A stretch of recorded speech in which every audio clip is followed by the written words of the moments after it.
चला मंडळी, आज बनवूया दिवाळीत फराळाच्या ताटातला एक पदार्थ म्हणजे नानकटाई। खूप छान टेस्टी आणि खुसखुशीत होते। मी ही कढईमध्ये बनवलेली आहे, ना यामध्ये बेकिंग सोडा वापरलाय ना बेकिंग पावडर वापरलेली आहे, तरी सुद्धा छान होते। फक्त तुम्ही मेजरमेंट लक्षात ठेवली तर तुमची नानकटाई खूप छान होईल।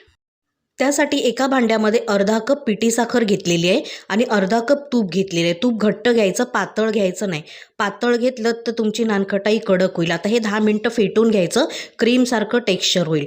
मग चाळणीमध्ये 1 कप मैदा, चिमूटभर मीठ घालायचं, अर्धा कप बेसन आणि पाव कप इतका रवा घालायचा आहे। बारीक रवा घ्यायचा आणि अर्धा टीस्पून इतकी वेलची पावडर घालायची। हे चांगलं चाळून घ्यायचं आहे व्यवस्थित मिक्स करून।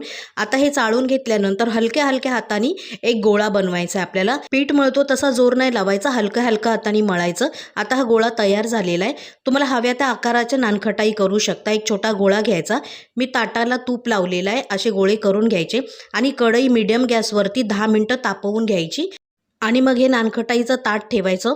12 ते 15 मिनिटं बेक करून घ्यायचे आहे। छान बेक होते, कलर असा चेंज होतो, खालून पण छान शेकते आणि वरून पण छान शेकते। नानकटाई स्लो गॅसवरती बेक करायची आहे।